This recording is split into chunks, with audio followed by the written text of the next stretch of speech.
알아두면 유식해지는 경제학 지식. 중국이 중진국 함정에 빠진 징후와 논란. 2025년 대학 졸업자가 1179만 명이 졸업 즉시 실업자라는 말이 나오고 있다. 중국 통계국은 청년 실업률이 15.7%라 발표했지만 베이징 대교수는 실제 실업률이 46.5%이라고 예상을 한다. 한편으로는 중국의 인공지능 딥시크가 챗GPT를 성능과 경제성을 넘었다고 연일 톱뉴스로 나오고 있다. 이렇게 극과 극을 넘나드는 뉴스가 범람하는 중국은 과연 중진국 함정에서 벗어날 수 있을까? 중진국 함정이란? 개발도상국이 경제 발전 초기에는 순조롭게 성장하다 중진국 수준에 와서는 어느 순간에 성장이 장기간 정체하는 현상을 뜻한다. 세계은행이 2006년 아시아 경제 발전 보고서에서 처음 제기했다. 중국 경제가 계속 성장해서 선진국이 되어 미국을 넘어설 것인지 아니면 중진국 함정에 빠질 것인지. 이는 2010년대 이후로 계속 논쟁의 대상이 되었다. 2020년대에 접어들어서는 중국이 중진국 함정에 걸리는 징후가 뚜렷해지며 세계적으로 많은 주목을 받고 있다.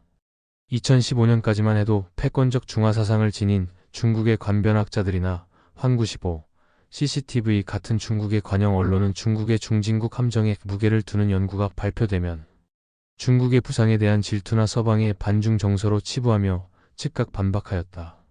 대체로 미국 예외론처럼 중국 예외론, 즉 여러 이유로 중국은 절대 중진국 함정에 빠지지 않을 것이라는 의견을 많이 내놓았다.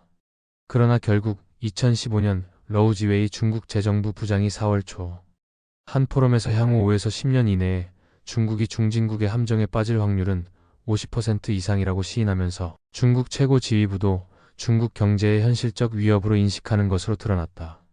2020년대에 들어서는 중국도 덮어놓고 우리의 경제는 안정적이며 미래가 발달하는 수준의 뭉뚱그린 선전만 할 뿐, 더 이상 중진국 함정 이슈를 반박하기 위해 구체적인 수치를 들고 오지 않는데 사실상 중진국 함정에 빠졌음을 시인하고 있다는 평이다. 중국의 공식 경제 발표는 그 수치가 모두 상향 조작되었다는 게 중국 내부의 인사마저도 암묵적으로 인정하는 사실인데 그 수치마저도 더 이상 선전에 사용할 수 없을 정도로 나빠지고 있다. 그리고 2023년 8월에 들어 본격적인 부동산 버블 붕괴와 함께 디플레이션이 오기 시작하면서 중국 경제가 매우 어려운 국면에 접어들었다는 객관적인 지표들이 점차 나오고 있는 상황이다. 반면에 대한민국은 대만, 홍콩 등과 함께 중진국 함정을 벗어난 대표적인 국가로 인정받고 있다. 자세한 영상은 아래 링크로 확인 바랍니다. 한편 미국 바이든 행정부가 ASML의 첨단 칩 제조 장비인 EUV 노광 장비의 중국 수출을 제한하라고 네덜란드 정부에 압력을 가했고 트럼프 행정부도 이 전략을 이어갈 것으로 예상된다. 더군다나 2025년 1월 트럼프가 재집권하면서 고율의 관세를 부과함으로써 중국은 더욱 어려워질 것이라는 전망이 우세하다. 경제 통계 지표에서의 징후. 경제학 교과서에 등장하는 중진국 함정 징후 대부분이 중국에서 현실화되었다. 전교 200등이 약간의 노력과 공부로 100등이 되기는 상대적으로 쉽지만 100등이 10등이 되기는 어렵고 10등이 1등이 되기는 아주 어려운 것처럼 중국도 저소득국일 때는 고성장을 보이다가 멕시코와 브라질의 소득에 근접하는 2015년경부터 본격적으로 경제 성장률이 감속하고 각종 경제 위기에 직면하고 있는 상태다. 중국 공식 통계조차 최근 경제 성장률은 연 6% 수준으로 이전만큼의 빠른 속도로 성장하지는 못하는 편이다. 물론 이는 여전히 개발도상국 중에서도 높은 수준이지만 중국의 공식 통계는 학자들 사이에서 조작 의혹이 크다. 심지어 경제 총책임자였던 리커창 전 중국 국무원 총리조차 자국의 공식 성장률 통계를 불신하는 것으로 알려져 있다. 실제 민간의 경제 성장률 전망치 혹은 예측치는 이 6%보다 낮은 편이다. 소련, 동구권, 기타 독재 국가에서 실제 현실과 동떨어진 계획 대비 초과 달성, X차 경제개발 목표 달성 같은 프로파간다는 오랜 전통이었다. 독재, 억압으로 인해 인민들의 불만이 쌓이면 자신들의 정권에 위협이 되기 때문에 경제적 성과를 선전함으로써 인민들의 불만을 잠재우고 자신들의 정당성과 체제, 우월성을 보여주려는 의도이다. 대약진 운동의 실패로 인한 식량 부족으로 중국인 수천만 명이 굶어 죽는 와중에도 중국 공산당과 관영 언론은 당국의 목표인 식량 증산을 이룩했다고 선전했으며 이를 해외에 과시하기 위해 식량난에 시달리던 알바니아 인민공화국의 식량 원조까지 했었다. 개혁 개방 30년이 지난 지금까지도 중국 사정은 크게 다르지 않은데, 최근 시진핑 정부는 자국 언론에 부정적 경제기사 작성을 금지하고 이를 어긴 기자는 해고시키고, 불응하는 언론과 싱크탱크는 폐쇄 조치하고 있다. 게다가 공식 통계에서도 6% 성장률이 붕괴되기 일보 직전이니 실제 성장률은 매우 심각한 수준일지도 모른다.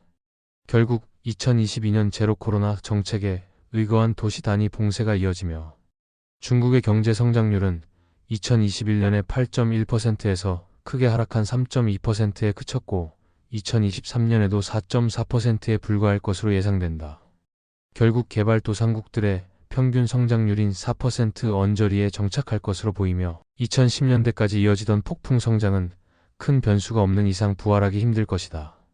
월스트리트 저널 기사에 나온 민간 연구소의 중국 경제 성장률 평균은 4% 남짓으로 공식 성장률 7%와 비교하면 3%포인트의 엄청난 차이가 난다.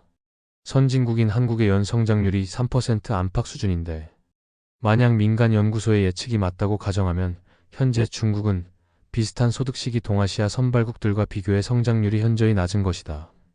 고도성장기 동아시아 선발국의 성장률을 따라가지 못하면 고령화 문제로 몇 년 후부터 성장 잠재력이 급격히 떨어지는 중국으로서는 중국 지도자들이 가장 두려워하는 부자가 되기 전에 늙은 나라가 될 것이다라는 전망이 현실이 될 수 있다.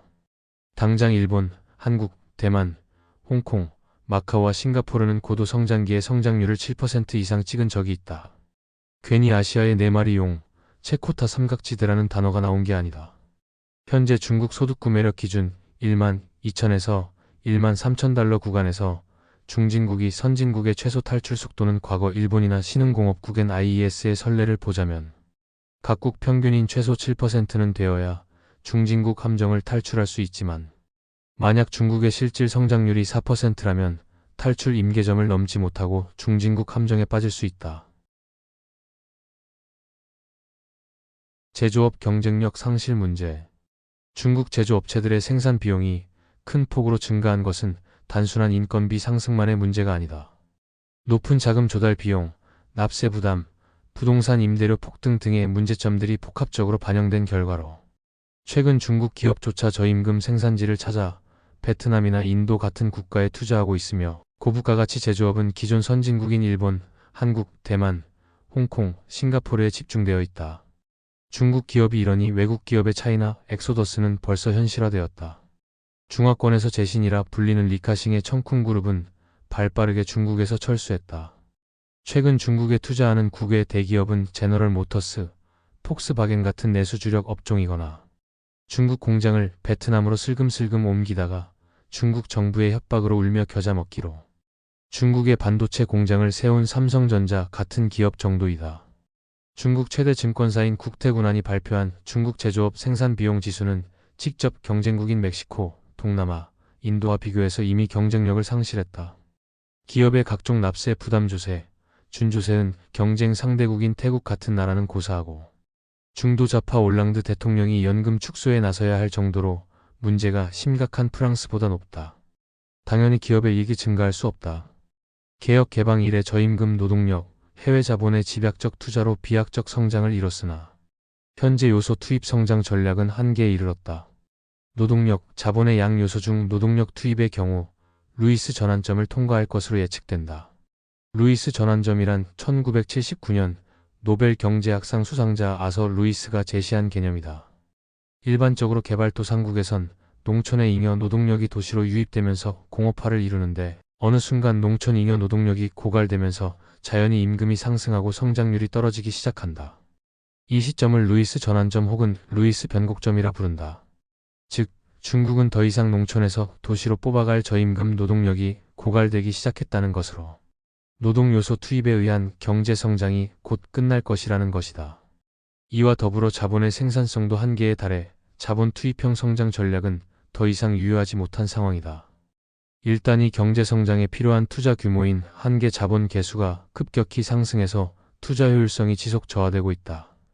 결국 마지막 남은 선택지는 생산성 향상 총 요소 생산성 증가뿐인데 중국 공식 통계조차 총 요소 생산성 증가율은 0%이고 외부 연구자들은 마이너스 성장을 예상하고 있는 상황이다. 과잉 생산 문제. 광산업은 중국 1차 산업 중 큰 비중을 차지하고 있고, 제철업은 중국 경제에서 아주 큰 부분을 차지하고 있는 업종이다. 중국 경제가 계속 성장 중인데도 불구하고 철값이 떨어진다는 것은 과잉 생산되고 있다는 증거다.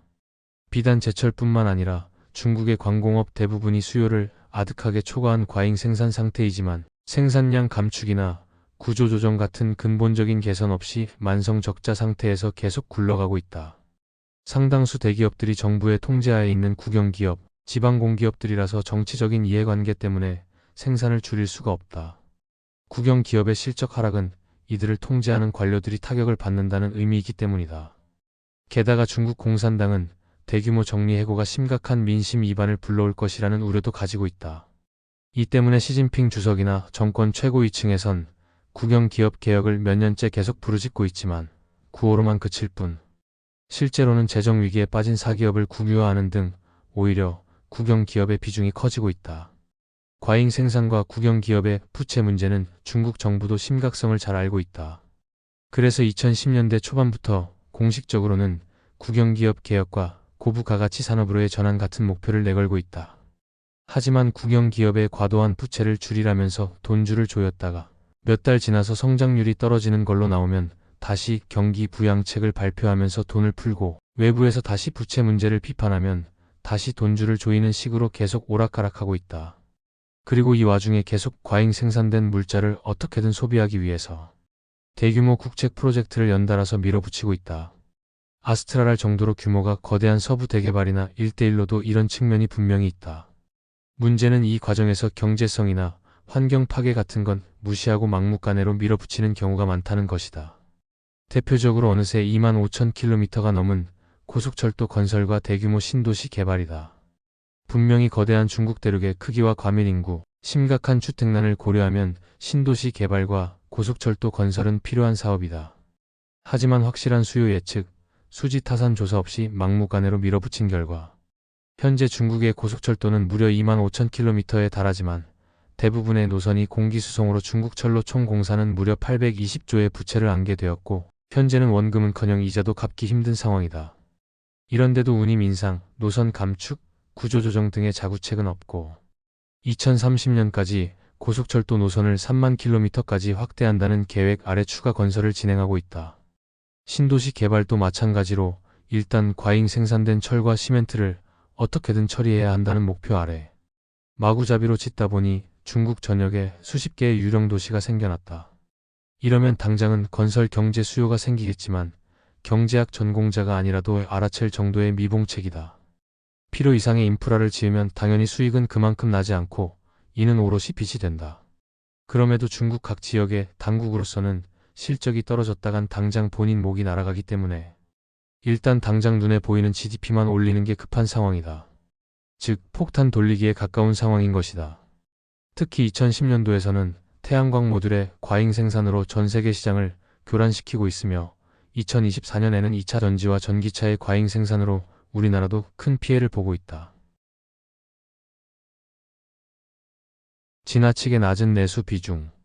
CIA 월드 팩트북에 따르면 2017년 중국의 지출 접근 방식의 GDP의 구성비는 내수 53.7%, 가계소비 39.1%, 정부소비 14.6%, 투자 44.4%, 고정투자 43.3%, 재고투자 1.1%, 순수출 1.9%, 수출 19.7%, 수입 17.8%로 가계소비의 비중은 채 40%가 되지 않고 있고, 공장 설비 증설과 건설로 대표되는 고정자본 투자의 비중은 43.3%로 매우 높다. 내수가 약하다고 평가받는 한국도 가계소비의 비중은 GDP의 48.1%에 달하는 것을 볼 때 내수의 비중이 너무 약하다고 볼 수 있다. 비정상적으로 고정투자 비율이 높은 것은 계획 경제체제의 고질적인 약점이다. 투자의 대부분이 정부의 방책으로 결정되니 자연히 관료제의 비효율성과 부패가 극심해진다. 거기에다가 서부 대개발과 1대1로 같이 대규모의 설비 투자를 지속해야 하는 중국 정부의 입장에선 고정 투자를 줄일 수도 없다. 즉, 막대한 부채를 감당하면서까지 투자를 어거지로 유지하고 있는 것. 부동산 문제. 2021년 헝다그룹 파산 위기는 이미 예견되어 온 중국 경제의 시한폭탄이 비로소 터진 것이다. 중국 경제는 지금까지 세계의 공장이라고 불릴 만큼 제조업의 양적 성장에 치중해왔지만 하기 문단에 언급된 대로 순조롭게 질적 성장으로 전환하기 힘든 상황이다. 최근 미국이 반도체 분야에서 중국에 대한 견제를 본격화하기 전부터 중국은 제조업 질적 성장 한계로 인해 경제 성장 대부분을 부동산 개발에 치중해왔으며 그 결과 GDP 대비 부동산 산업 비중이 28%로 비정상적으로 높다. 체제 부담.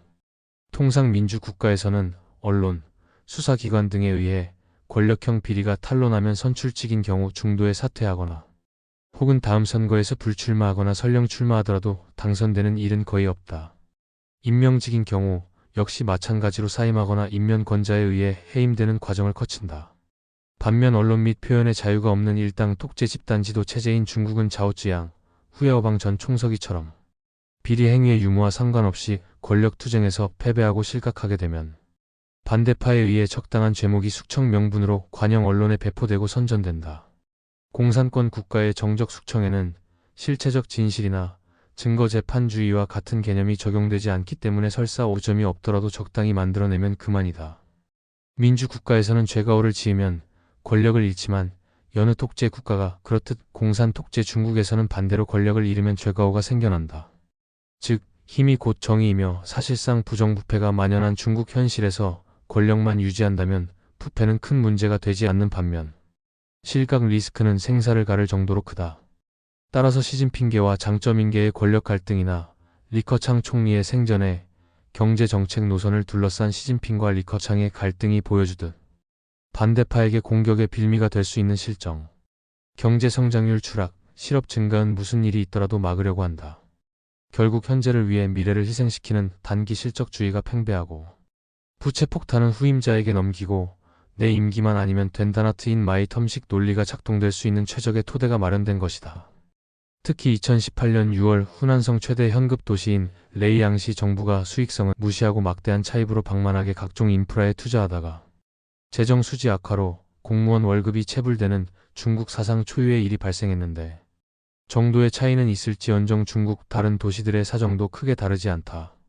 2019년 들어서는 재정 상태가 열악한 지방을 중심으로 교사들의 상여금 체불 항의 시위가 공안에 무력 진압되는 사건도 발생했다. 리커창의 국무원이 시진핑의 공격을 방어하려면 경제 실적이 있어야 된다. 지방은 지방대로 태자당, 공청단, 상하이방 등의 파벌이 34개 1급 행정구역 당서기를 분점하고 실적 경쟁으로 승진과 도태가 결정되기 때문에 중앙정부뿐만 아니라 각 성, 시, 지방 정부들 또한 실적을 올리기 위한 묻지마식 경기 부양 정책을 하고 각 성들이 성장률 통계 조작을 하게 된다. 심지어 중앙정부가 재정 건전성 규제를 하더라도 지방에서는 가진 편법을 써서 실적 올리기에 사활을 건다. 물론 이렇게 조작된 수치도 비리행위와 마찬가지로 조작 자체가 심각한 문제로 제기되는 민주국가와는 달리 정치적으로 이용된다. 여기에 일당 독재 정권이 모든 언론과 인터넷을 통제하기 때문에 합리적인 교차 검증 같은 건 어불성설, 그만큼 통계 조작이 쉽다. 결국 국가의 장래를 위한 합리적이고 장기적인 정책 집행이 어려운 것이다. 2018년에 중국 당국은 경제가 급속 하강하자 다급하게 디레버리징 부채 감축을 유보하고 종래의 대규모 인프라 투자에 나선 상황이다. 정권 교체가 불가능한 경직된 체제가 경제 정책 결정의 유연성을 제약하는 것이다. 정치인 개인이나 파벌 차원뿐 아니라 공산당 입장에서도 경제 추락은 빵과 서커스로 대표되는 일당 독재 체제 정당성에 대한 큰 도전이다. 애초에 1949년 중국 공산당이 중국 대륙을 장악해 공산당 정권을 세웠을 때 아무런 정치적 정통성을 중국인들에게 인정받지 않았음에도 지금까지 유지할 수 있었던 이유이다. 처음으로 대규모로 공산당의 정치적 정통성을 부정하고 반발한 천안문 육사항쟁의 강경 진압 이후에도 공산당 체제가 굳건했던 이유는 중국 인민과 중국 공산당의 암묵적 합의 때문이다. 간단히 말해 부자 되게 해줄 테니 딴 건 생각하지 마. 정치적 자유를 유보하고 정치 안정과 경제 성장 정책에 협력하면 공산당은 샤오캉 모든 인민이 편안하고 풍족한 생활을 누림 사회 건설을 약속한다였다. 즉, 공산당이 약속한 샤오캉 사회 실현이 점점 도달 시기는 물론 도달 가능성이 멀어지는 상황에서 경제 성장률이 추락하고 빈곤율과 실업률마저 급등하면 인민들의 불만이 높아져 공산당 체제 안위가 위협받게 된다. 명목상 평등 사회 건설이 모토인 공산당이 통치하는 중화인민공화국의 진위 개수는 자본주의 본산이자 빈부격차의 대명사인 미국조차 넘어섰다. 이에 따라 시진핑 집권 이후 집단 무력 시위 건수는 폭발적으로 증가하고 있다. 한편 문화산업 측면을 보면 시진핑 체제 내에서 자체적으로 생산되는 문화산업의 질적 저하 문제도 심각한데, 이러한 상황에서 정권의 입맛과 통치 이념에 맞는 이른바 주선율 컨텐츠만 남았기 때문이다. 시진핑 체제 이전에는 자유가 주어지고 있었는데 시진핑 체제부터는 도강량의 전략을 벗어던지고 문화 탄압과 함께 국가주의적인 요소의 주입으로 그 내용들도 하나같이 세계적 추세와는 정반대로 과격해지고 쇼비니즘적인 색채를 띠고 있는 중이다. 성장률의 강제 견인 문제. 과잉 투자로 인한 설비 과잉 기업과 승객 없는 고속철도 같은 과잉 인프라가 넘쳐나지만 공산당 치하의 중국은 성장률 하락을 용인할 수 없는 체제다. 위 그래프를 보면 후진타오 때까지만 해도 중국은 민간 투자가 국가 투자보다 많았고 민간 투자의 비중이 30%를 넘는 등 순항하는 경제였다. 그러나 시진핑 집권 때부터 서서히 민간 투자가 줄어들더니 2015년 즈음엔 국가 투자가 민간 투자를 역전해버린다. 문제는 정부 공식 통계로도 바오치 중국 지도부가 생각한 마지노선 7%가 무너진 현재 성장률 6.6%조차 빈곤, 실업 증가로 인한 사회 혼란으로 정권이 무너지는 것을 우려하는 공산당이 각종 부작용에도 불구하고 재정 투입, 국영기업 투자 등의 경기 부양책, 즉 빚으로 수요를 떠받쳐서 만들어낸 것으로 지속 가능하지 않으며 오히려 장기적으로 버블을 키워 더 큰 위기를 잉태할 수 있다는 점이다. 보통 선진국일수록 각종 금융산업의 발달과 높은 신용으로 높은 부채 비율을 감당할 수 있으며 신흥국은 선진국 대비 낮은 부채 비율로도 쉽게 경제 위기에 직면하는데, 아래 그래픽을 보면 중국은 신흥국임에도 선진국보다 부채 비율이 높으며 심지어 부채 비율 증가 속도는 가속되고 있다. 중국의 민간 부채는 2009년 글로벌 금융위기를 초래한 서브프라임 모기지 사태 당시 미국의 부채 비율보다 높으며 잃어버린 30년을 초래한 1990년대 초 광란의 버블 당시 일본의 부채 비율에 근접하고 있다. 그나마 일본과 미국의 버블 붕괴 당시 둘 다 고소득 선진국의 기축통화국이었으나 중국은 중소득 개도국에 불과하며 위안화는 달러는 고사하고 유로, 엔, 파운드와 비교해도 국제 신용도가 낮은 통화다. 2024년 기준 일본의 국민소득이 32,859달러, 미국이 85,373달러, 한국이 36,132달러, 중국이 12,969달러이다. 1인당 소득은 미국의 7분의 1에 불과한데 빈부격차와 부채 증가율은 미국보다 높다. 맥커리는 지방정부 등의 숨겨진 빚과 그림자 금융까지 포함시켜 350%까지 추정했다. 사실 그림자 금융을 포함하느냐 여부는 중국 정부의 발표를 어느 정도까지 신뢰하는가에 따라서 평가사마다 차이가 크지만 전 세계의 거의 모든 금융사나 정부기관들은 아무리 낙관적으로 봐도 최소 220% 이상의 부채 비율을 예상하고 있다. 공식 경제 성장률처럼 부실 채권 비율도 중국 정부의 공식 발표와 외부 추정치는 차이가 크다. 홍콩 증권사 CLSA 추정치는 15에서 19%로 정부 발표와 10배나 차이가 난다. 한편 부패인식 지수는 똑같이 경제 성장률이 낮은 인도와 비슷하며 이는 대한민국의 1990년대 수준이다.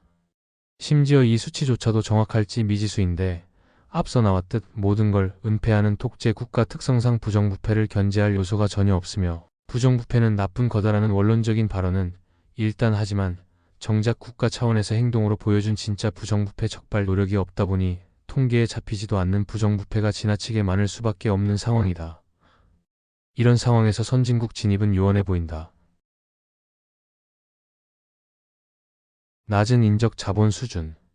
도시의 고등학교 진학률은 굉장히 높은데 반해 농촌의 진학률은 도시의 3분의 1 수준이어서 중국 전체 고등학교 진학률은 40%가 되지 않는다. 이는 미래 산업에 종사할 수 있는 인적 자원의 문제로 귀결된다. 인적 자원이란 노동자로서 국가 경제에 기여할 수 있게 하고 동시에 자신과 가족이 더 나은 삶을 살 수 있게 만드는 모든 요소를 의미한다. 예컨대 건강, 영양, 교육 등이다. 이런 요소는 한 국가의 사람들을 더 나은 노동자이자 더 나은 시민으로 만든다.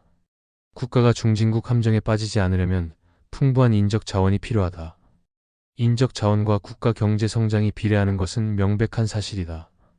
오랫동안 후진국에 머물러 있는 국가들은 보통 교육률이 매우 낮다. 방글라데시, IT, 에티오피아 같은 국가들을 보면 고등학교 교육을 받은 노동 인구의 비율이 15% 미만이다. 중진국들에 해당하는 국가들은 평균적으로 고등학교 교육을 받은 비율이 중간 정도밖에 되지 않는다. 예컨대 2015년 브라질의 노동 인구 가운데 47%가 고등학교 교육을 받았다. 멕시코의 경우는 35%였고 튀르키예는 37%였다. 그러나 여러 세대에 걸쳐 부유하고 번영한 국가들은 아주 높은 비율의 인적 자원을 갖고 있다. 예컨대 미국에서는 노동 가능 인구의 90%가 고등학교 이상 교육을 받았고 독일은 87%, 일본은 90% 이상이다. 이 국가들의 동향은 명백하다. 세계 최고 부국들의 모임이라 할 수 있는 OECD 회원국들의 고등학교 진학률은 평균 78%이다. 한국, 대만, 아일랜드 등의 국가들이 빈국에서 선진국으로 도약할 수 있었던 것은 모두 고등학교 교육 이수율이 높았기 때문이다. 1980년대의 한국은 개발도상국임에도 불구하고 고등학교 진학률이 80%가 넘었다. 이는 당시 선진국들의 진학률과 거의 같았던 것이다. 그러나 2015년 기준 중국에서 고등학교 이상 교육을 받은 노동력의 비율은 30%였다. 중진국들 평균보다 낮은 수치이다. 이것이 중요한 이유는 중국이 지금까지 저소득 제조업으로 경제적인 급성장을 이룩할 수 있었다면 이제는 다른 수준의 일자리에 맞는 높은 수준의 교육이 필요하기 때문이다. 빈곤국에서 풍부한 일자리인 좋은 농부가 되기 위해서는 많은 정규 교육이 필요하지 않다. 중진국에서 가장 많은 일자리인 건설 현장이나 조립라인의 좋은 노동자가 되기 위해서도 많은 정규 교육이 필요하지 않다. 하지만 고소득 국가들을 지탱하는 직업인 사무직이나 첨단 기술 공장의 기술직, 고임금 서비스업의 매니저나 전문가로서 성공적으로 일하려면 좋은 교육이 필요하다. 고임금 일자리에서 성공할 수 있는 교육을 갖춘 노동력 없이는 어떤 국가도 고소득과 높은 경제 성장률을 유지할 수 없다. 더군다나 오늘날의 기술적 변화는 이런 기술을 가진 이들에게 유리해지고 있기 때문에 선진국들에게도 고학력 노동력이 더욱 중요해졌다. 즉 중국이 지금까지는 양적인 성장으로 중진국에 도달했다면 선진국이 되기 위해서는 질적인 성장을 이루어야 하며 이는 전체 노동자들의 평균적인 수준의 질적 향상이 이루어져야 가능한 것이다. 간혹 중국의 인구수를 상기시키면서 중국의 고등학교 진학률이나 대학교 진학률이 아무리 낮아도 고등학교 교육 이상을 받은 사람의 숫자가 몇 억은 넘으므로 아무런 문제가 되지 않는다고 주장하는 사람들도 있다. 물론 중국의 인구가 비정상적으로 많기에 이 정도 진학률만으로도 고등학교를 졸업한 노동 가능 인구가 웬만한 나라들 전체 인구보다 더 많은 것은 사실이다. 그래서 해외 공장 유치도 웬만하면 큰 무리가 없이 성사시키고 제조업을 성장시킬 수 있었다. 하지만 선진국이 될 수 있는 필수 요건 중 하나인 1인당 GDP는 외부와의 경쟁이 아니라 자신과의 싸움이라고 할 수 있다. 중국과 인도가 전체 GDP는 세계 5위 안에 들어도 이들을 선진국이라고 부르지 않는 이유다. 경제를 성숙시키고 싶다면 국민의 학력과 인간개발 지수가 일부 계층과 일부 지역에 국한되지 않고 전국적으로 고루 성장해야만 한다. 이것은 최소한 고등학교 진학률 정도는 높아야 가능한 일이다. 무엇보다 1인당 GDP는 소수 엘리트 계층의 활약만으로는 높일 수 없다. 당연하게도 나머지 모든 저학력자들까지 다 합쳐서 내는 통계이기 때문에 소수의 고학력자가 아무리 많은 수입을 벌어들인다 해도 그들보다 몇 배 이상 많은 저학력자들이 변변치 않은 수입으로 가난하게 살고 있다면 국가 전체의 평균은 낮을 수밖에 없다. 그 저학력자들의 학력과 일자리를 개선시키지 못한다면 선진국 진입은 원천적으로 불가능하다. 따라서 인적 자본은 미리 축적되어야 한다. 한 집단의 어린이들이 21세기 기본적인 교육을 받는데 12년이 걸린다. 교육이 중시되기 이전에 태어난 더 나이 많은 세대를 포함해 전체 노동력의 교육 수준을 높이려면 훨씬 많은 시간이 걸릴 것이다. 45년 정도 걸린다는 의견도 있다. 그렇기 때문에 한 국가가 고소득 국가가 되고 나서야 성장을 뒷받침할 인적 자본을 만들어내기 시작해서는 안 된다. 그러나 지금 중국이 쌓아둔 인적 자본을 보면 1980년대 한국이나 대만보다는 1980년대 멕시코나 터키에 더 가깝다. 그 어떤 국가도 고등학교 취학률 50% 이하로는 고소득 국가에 도달하지 못했다. 현재 중국의 고등학교 취학률 30%로는 심각한 문제가 생길 수 있다. 저출산 및 고령화와 이로 인한 인구 절벽. 더욱 심각한 부분은 생산 연령 인구 15에서 64세의 비중이 증가하여 부양비가 줄고 노동력과 소비가 늘면서 경제 성장을 이끄는 인구 보너스 데모그래픽 보너스 기간이 중국은 2012에서 2014년을 기점으로 끝났다는 점이다. 고령화 문제가 심각한 사회 문제인 한국이 2016년부터 경제활동 가능 인구가 줄어들었는데 중진국 수준에 불과한 중국이 한국보다 먼저 생산 연령 인구가 줄어들기 시작한 것은 국가적인 재앙에 가깝다. 이 문제는 일본이나 아시아의 4마리 용은 고도 성장기 1960에서 1990에 전혀 경험해보지 못했다. 한국, 대만, 일본 등은 1인당 GDP가 35,000달러를 넘거나 그렇진 않더라도 2만 달러를 넘은 시점에서 감소하기 시작하였지만 중국은 1인당 GDP가 그의 2분의 1 정도이자 세계 평균인 약 1만 2천 달러를 달성하기도 전에 인구가 줄어들고 있다. 반면에 인도는 12억 인구 중 절반이 25세 이하이고 평균 연령은 29세로 중국의 37세보다 훨씬 젊다. 자연히 전체 인구에서 생산 가능 인구 비율이 증가하면서 경제 성장률이 높아지는 이른바 인구 배당 효과 데모그래픽 디비덴드를 기대할 수 있는 것이다. 2010년 인도의 생산 가능 인구 비중은 64.6%인 반면 중국은 73.4% 수준으로 높았는데 중국의 생산 가능 인구 비중은 2015년을 정점으로 가파른 하락 추세를 보이는 반면 인도는 2030년까지 지속적으로 증가하며 2022년 전체 인구를 추월한 뒤 2028년에는 생산 가능 인구도 인도가 중국을 추월할 것으로 전망된다. 인구 통계학 전문가인 이자벨 아타네 프랑스 국립인구통계연구소 INED 소장은 2016년 저서 기진맥진한 중국에서 중국은 부자가 되기도 전에 늙어버릴 것이라고 진단했다.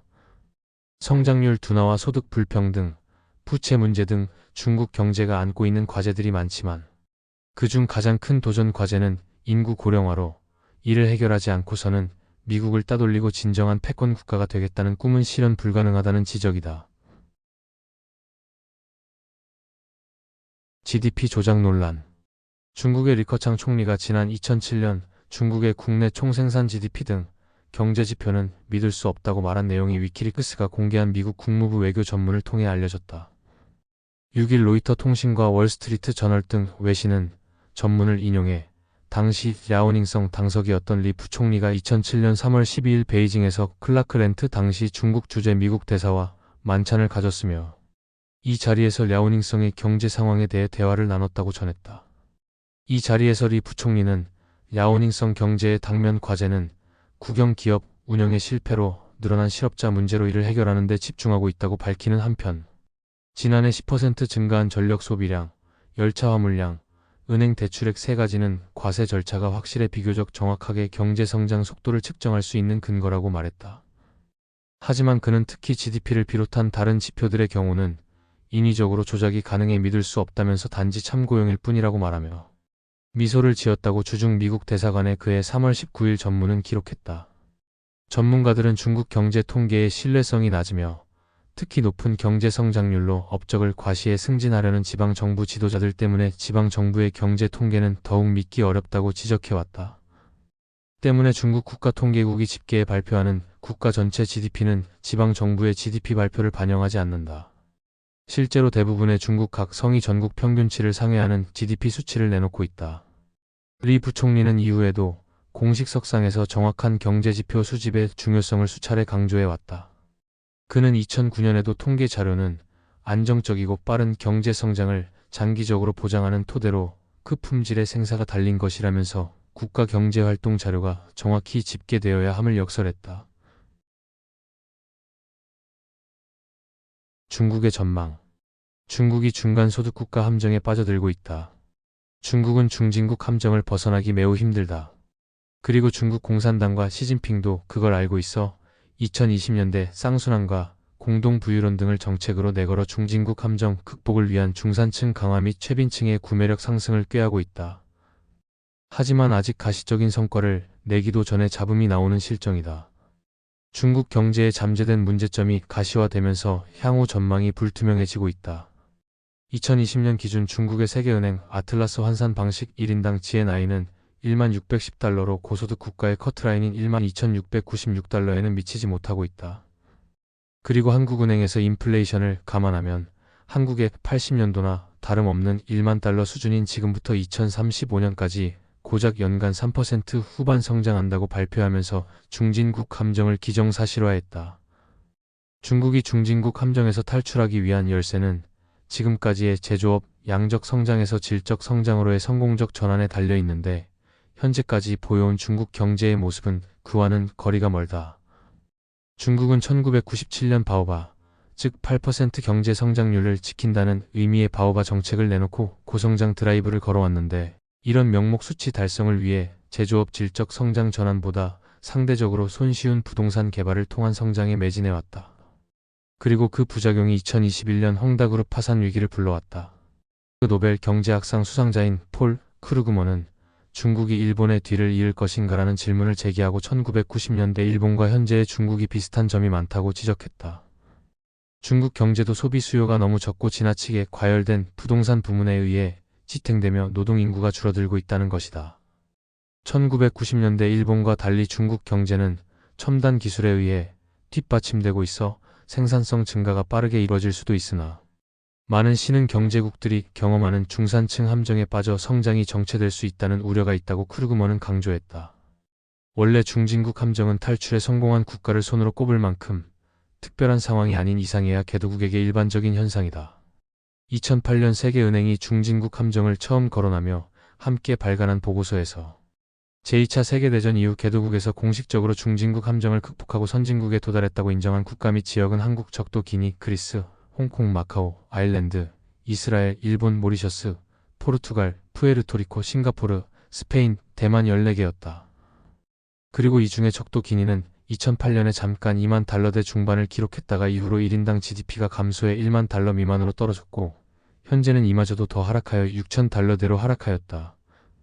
모리셔스는 한때 1만 달러 미만으로 하락했다가 이후에 다시 반등은 했지만 여전히 1인당 GDP가 세계 평균이 미치지 못하고 있으며 포르투갈과 그리스는 선진국이기는 하지만 경제 구조가 부실하고 싱가포르, 홍콩, 마카오는 도시국가이니 실질적으로 선진국으로 발전해 유지 중인 나라는 한국, 일본, 대만, 스페인, 아일랜드, 이스라엘 뿐이다.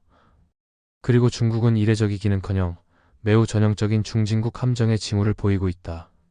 이전까지는 중국의 장점으로 거론되어 온 인구수는 이제는 양날의 검이다. 2022년도 기준으로 중국이 만약 2만 달러까지 1인당 GDP를 신장시켰다는 가정을 한다면 중국은 28조 달러의 국내 총생산을 가지게 되어 미국을 뛰어넘고 세계 1위가 된다. 하지만 현실은 2022년 기준 18조 달러로 25조 달러인 미국에 비해 72%가량에 그친다. 문제는 사람 숫자가 너무 많고 영토도 넓어서 중국의 경제가 신장되면 신장될수록 환경오염 문제가 기하급수적으로 커진다는 것이다. 아무런 환경보호 조치 없이 개발주의적으로만 처신한다면 2만 달러 선에 도달하기도 전에 중국 대륙은 더 이상 생명이 살 수 없는 죽음의 땅이 되어버릴 것이다. 그래서 중국 또한 실제로 환경보호 및 친환경 정책을 병행할 수밖에 없는데 14억의 인구수에 드는 해당 정책 비용이 무지막지하게 비쌀 수밖에 없다. 이는 중국의 발전 속도를 크게 저하시킨다. 겨우 1인당 GDP 2만 달러 넘는 데에도 지불해야 할 대가가 매우 큰 것은 인구수로 밀어붙이는 경제 구조의 국가들에게 있어 숙명과도 같은 것이다. 더욱이 시간은 결코 중국의 편이 아니다. 부자가 되기도 전에 늙어버린 중국이라는 지적에서 알 수 있듯이 새로운 성장 동력을 발굴하고 육성하는 시간이 길어지면 중진국 함정을 탈출할 수 없다.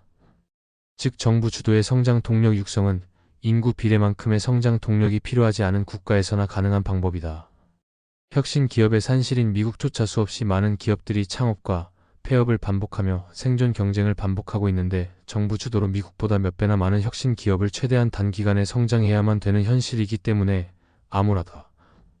중국이 시진핑 대에 이르러 그 동안의 도강량의 외교 방식을 버리고 서방 세계를 직접 도발하며 미국의 헤게모니에 노골적으로 도전하는 전략 외교를 시작한 것도 이러한 상황과 무관하지 않아 보인다. 중국이 중진국 함정에 빠졌다는 징후가 더 이상 부정하지 못할 정도로 확실하게 드러나기 시작하자 알고 보니 중국의 전성기는 바로 지금이었고 설상가상으로 이제는 끝물, 즉 중국 경제는 앞으로 내려갈 일밖에 안 남았다는 부정적인 전망을 중국 스스로 부정할 수 없게 되면서 아직 중국이 전성기를 누리고 있는 지금 세계 패권을 조금이라도 장악해 두기 위해 울며 겨자 먹기로 공격적인 외교를 펼치고 있다는 견해이다. 즉 현실적으로 거사를 도모하기 턱없이 부족해 도강량의 전략을 스스로 깰 이유가 없지만 앞으로는 더욱 힘들어질 게 빤히 보이기 때문에 엄포라도 놓는 것이다. 하지만 이를 보며 중국에 대한 제재의 필요성을 느낀 미국이 중국도 예상 못한 수준의 강력한 경제전을 중국에게 걸게 되었고, 이 여파가 시진핑의 부동산 관련 정책을 비롯한 여러 실책들과 합쳐져 오히려 중국의 경제 하락을 대폭 앞당기는 결과가 되었다. 설상가상으로 2025년 1월 트럼프가 재집권하면서 중국은 급속하게 붕괴될 것이라는 전망이 우세하다. 이상으로 중국이 중진국 함정에 빠진 징후일이었습니다.